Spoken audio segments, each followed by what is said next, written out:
La crise qui mine le football guinéen ne semble toujours pas prendre un chemin heureux pour voir le bout du tunnel. La prolongation de nouveau par la FIFA du mandat du comité de normalisation de la Fédération guinéenne de football de 7 mois jusqu'au 30 novembre donne l'impression de réveiller un semblant dormeur. C'est le cas chez les membres statutaires de la fêtière du football local, désormais classés dans 2 blocs. Après analyse de la décision de la FIFA, les 2 blocs des membres statutaires n'ont pas la même réaction sur le document envoyé par l'instance dirigeante du football mondial. C'est du moins ce qu'on peut s'apercevoir après lecture des déclarations qu'ils ont produites. Pour le camp du groupe des G47, le CONOR présidé par Mariama Sartina Diallo a montré ses limites. En 16 mois, dont une première prolongation de 10 mois qui a expiré le 30 avril dernier, l'actuelle équipe du comité de normalisation de la Fédération guinéenne de football n'a pas été capable d'accomplir les missions qui lui avaient été assignées par la FIFA. Donc pour le G47, il n'est pas question de reconduire le même CONOR. Le G47 propose de préférence à la FIFA la nomination d'autres personnes pour remplacer l'équipe de Mariama Sartina Diallo. Pour continuer, soutient-il le processus de normalisation. Ce, au plus tard le 24 mai 2023, selon la déclaration lue samedi dernier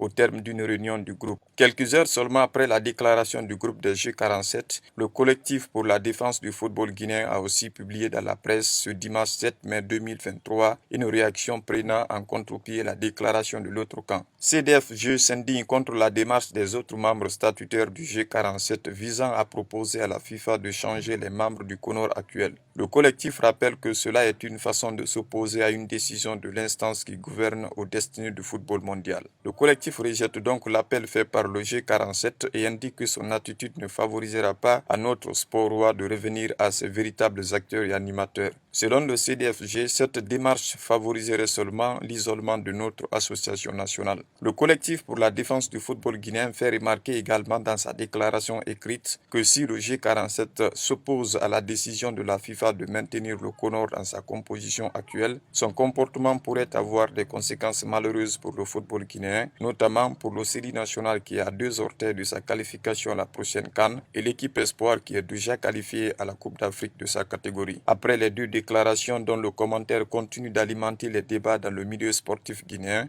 tout le monde attend l'arrivée annoncée d'une mission mixte FIFA-CAF pour rencontrer, selon nos informations, le ministère de la Jeunesse et des Sports, le CONOR, les membres statutaires et des personnes ressources afin de mettre fin à cette crise qui n'aura que durer.